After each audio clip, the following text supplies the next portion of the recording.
Hi friends, welcome to Rani's kitchen. నేను మీ రాణి. Friends, ఈరోజు recipe వచ్చేసి రవ్వ కేసరి అండి. Sweet recipe.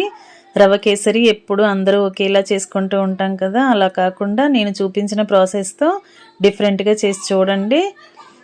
కొబ్బరి పాల రవ్వ కేసరి అండి. లేత కొబ్బరి పాలతో రవ్వ కేసరి అనేది చేసి చూపించబోతున్నాను. నోట్లో వేసుకుంటే వెన్నెలా కరిగిపోయే టేస్ట్తో చాలా చాలా బాగుంటుంది. ఆ ప్రాసెస్ అంతా చూద్దాం. వీడియోని ఫస్ట్ నుంచి లాస్ట్ వరకు స్కిప్ చేయకుండా చూడండి. అలాగే ఛానల్ని ఫస్ట్ టైం వాచ్ చేస్తున్నారు సబ్స్క్రైబ్ చేసుకుని పక్కనే ఉన్న బెల్ బటన్ క్లిక్ చేయండి. నేను పెట్టబోయే రెసిపీస్ అన్నీ డైలీ చూడండి. ముందుగా కావాల్సిన ఇంగ్రీడియంట్స్ని చూద్దాం. దానికోసం ఒక కప్పు నిండా సుజ్జి రవ్వ తీసుకోండి. ఉప్మా చేసుకుంటూ ఉంటాం కదా, ఆ రవ్వ తీసుకోండి. అలాగే అదే కప్పుతో కప్పు నిండా కొబ్బరి ముక్కలు తీసుకోండి. ఇవి లేత కొబ్బరి ముక్కలండి. అలాగే వెనకాల బ్రౌన్ కలర్ లేయర్ అంతా కూడా తీసేసుకుని వైట్ కొబ్బరితో మాత్రమే, ఇలా తెల్లగా ఉన్న కొబ్బరితో మాత్రమే స్వీట్ రెసిపీ అనేది చేసి చూపించబోతున్నాను. ఈ విధంగా తీసుకోండి. అలాగే అదే కప్పుతో ఒక కప్పు నిండా పంచదార తీసుకోండి. ఇప్పుడు మిక్సీ జార్ తీసుకుని ఈ లేత కొబ్బరి ముక్కలన్నీ కూడా జారులో వేసుకుని బాగా బరకగా గ్రైండ్ చేయండి. ఇప్పుడు తగినన్ని వాటర్ పోసుకొని మెత్తటి ముద్దలాగా చేయండి. ఇలా లేత కొబ్బరితో చేసుకున్నట్లయితే స్వీట్ అనేది చాలా చాలా టేస్టీగా ఉంటుంది. తగినన్ని వాటర్ పోసుకుని మరలా బాగా గ్రైండ్ చేద్దాం. ఎక్కువగా గ్రైండ్ చేసినట్లయితే కొబ్బరి అంతా కూడా పాలలో బాగా కలిసిపోయి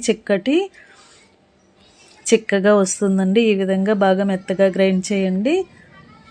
ఇంకా కుకింగ్ స్టార్ట్ చేద్దాం. స్టవ్ ఆన్ చేసి కళాయి పెట్టుకుని ఒక పెద్ద టేబుల్ స్పూన్తో నెయ్యి వేసుకోండి. కరిగించిన నెయ్యి వేసుకుని దీనిలోకి మనం ముందుగా కొలిచి పెట్టుకున్న ఉప్మా రవ్వను వేసేసుకుందాం. ఇలా వేసుకుని గరిటెతో కలుపుకుంటూ ఫ్రై చేయండి. స్టవ్ ఫ్లేమ్ మాత్రం మొత్తం తగ్గించండి. లో ఫ్లేమ్లోనే దీనిని బాగా ఫ్రై చేద్దాం. రవ్వ బాగా ఫ్రై అవుతున్నప్పుడు పచ్చివాసన అంతా పోయి కమ్మటి వాసన అనేది వస్తూ ఉంటుంది. అంతవరకు కూడా గరిటెతో కలుపుకుంటూ బాగా ఫ్రై చేయండి. ఇలా బాగా ఫ్రై అయిన తర్వాత ఇదంతా కూడా ఒక బౌల్లోకి తీసేసుకోండి. ఇలా మొత్తం అంతా కూడా బౌల్లోకి పెట్టుకుని కళాయిని క్లీన్ చేసుకుని అదే కళాయిలోకి మనం ఏ కప్పుతో అయితే రవ్వ తీసుకున్నామో అదే కప్పుతో 4 కప్పుల వరకు వాటర్ పోయండి. 1 కప్పు రవ్వకి 4 కప్పులు వాటర్ పోసినట్లయితే రవ్వ అనేది బాగా ఉడుకుతూ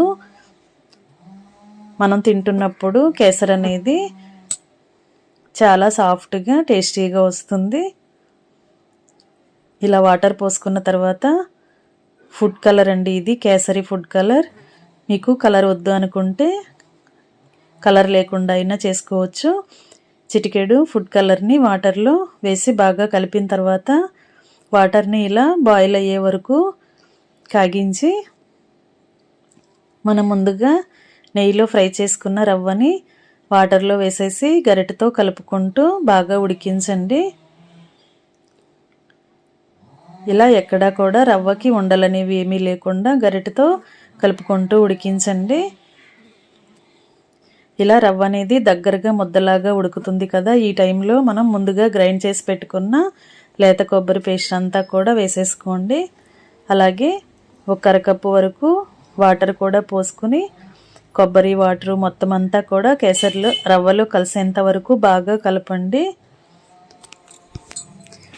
ఫ్లేమ్ మీడియంలో పెట్టుకుని గరిటెతో కలుపుకుంటూ ఉడికించండి. ఈ విధంగా అడుగున అంటుకుపోకుండా గరిటెతో ఎప్పటికప్పుడు కలుపుకుంటూ ఉడికించండి. ఫ్రెండ్స్, ఎప్పుడూ చేసుకునే ప్రాసెస్తో కాకుండా ఒక్కసారి నేను చూపించిన విధంగా ఈ ఇంగ్రీడియంట్స్ని తీసుకుని మీరు కూడా ఒకసారి కుక్ చేసి చూడండి. చాలా చాలా టేస్టీగా ఉంటుంది. అలాగే బాగా ఉడికిన తర్వాత కప్పు పంచదార కూడా వేసేసుకోండి. స్వీట్ ఎక్కువగా ఇష్టపడేవారు ఇంకొక అరకప్పు అయినా యాడ్ చేసుకోవచ్చండి. ఈ కొబ్బరి పాలన్నీ కూడా కేసరిలో బాగా కలిసేంత వరకు గరిటెతో కలుపుకుంటూ ఉడికించండి. ఇలా బాగా స్వీట్ అంతా కూడా ముద్దలాగా దగ్గరగా ఉడికేంత వరకు ఉడికించండి. మనం పంచదార వేసుకున్న తర్వాత కన్సిస్టెన్సీ అనేది ఈ విధంగా లూజ్గా వస్తుందండి. ఇదంతా కూడా కొంచెం చిక్కగా అయ్యేంత వరకు ఉడికించండి. మధ్య మధ్యలో నెయ్యిని యాడ్ చేసుకుంటూ ఉడికించండి. నెయ్యి అనేది ఎక్కువగా ఇష్టపడేవారు 1 అరకప్పు అయినా కూడా వేసుకోవచ్చండి. మధ్య మధ్యలో ఇలా నెయ్యిని వేసుకుంటూ ఉడికించినట్లయితే స్వీట్ అనేది కళాయికి అంటుకుపోకుండా దగ్గరగా ఉడుకుతుంది. ఈ విధంగా బాగా ఉడికించండి. ఇలా బాగా ఉడికిన తర్వాత 1 టేబుల్ స్పూన్ యాలకుల పొడి కూడా వేసుకుని యాలకుల పొడి అంతా కూడా స్వీట్లో కలిసేంత వరకు బాగా కలుపుకుంటూ ఉడికించండి. నెయ్యి అనేది కొంచెం ఎక్కువగా వేసుకున్నా కూడా స్వీట్కి టేస్ట్ అనేది చాలా చాలా బాగుంటుందండి. ఇప్పుడు ముద్దలాగా దగ్గరగా ఉడికింది కదా, ఆ కళాయి పక్కన పెట్టేసుకుని వేరొక కళాయి పెట్టుకుని 1 టేబుల్ స్పూన్ నెయ్యి వేసుకుని డ్రై ఫ్రూట్స్ని ఫ్రై చేసుకోండి. జీడిపప్పులు, బాదం పప్పులు అన్నీ కూడా ఫ్రై చేసుకోండి. అలాగే ఎండు ద్రాక్ష కూడా వేసుకుని బాగా ఫ్రై చేసుకోండి. లో ఫ్లేమ్లోనే వీటిని బాగా ఫ్రై చేసినట్లయితే, క్రిస్పీగా వచ్చేంత వరకు ఫ్రై చేసినట్లయితే తింటున్నప్పుడు జీడిపప్పుల టేస్ట్ అనేది చాలా చాలా బాగుంటుంది.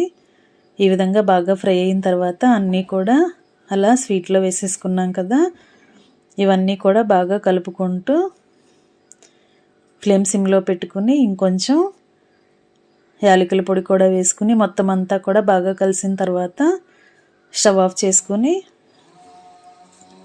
టేస్ట్ అనేది చూసుకోండి. స్వీట్ అనేది కొంచెం ఎక్కువగా తినేవారు కొంచెం ఎక్కువగా అయినా పంచదార అనేది యాడ్ చేసుకోవచ్చండి. ఈ విధంగా మొత్తం అంతా ఉడికిన తర్వాత స్టవ్ ఆఫ్ చేసుకుని ఇలా వేడివేడి కొబ్బరిపాల రవ్వ కేసరిని సర్వింగ్ బౌల్లోకి తీసుకుని ఫ్యామిలీకి సర్వ్ చేసుకోవటమే.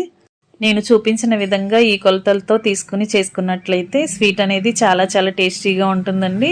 ఎప్పుడూ చేసుకునే ప్రాసెస్తో కాకుండా ఒక్కసారి లేత కొబ్బరి ముక్కలతో కూడా చేసి చూడండి. టేస్ట్ అనేది చాలా చాలా బాగుంటుంది. నోట్లో వేసుకుంటే వెన్నెలా కరిగిపోతుంది. చాలా కమ్మని స్వీట్ రెసిపీ అనేది రెడీ అయ్యింది కదా. వీడియో నచ్చినట్లయితే లైక్ చేయండి. మరిన్ని రెసిపీస్ కోసం రాణీస్ కిచెన్ని సబ్స్క్రైబ్ చేసుకోండి. Thanks for watching. నేను మీ రాణి.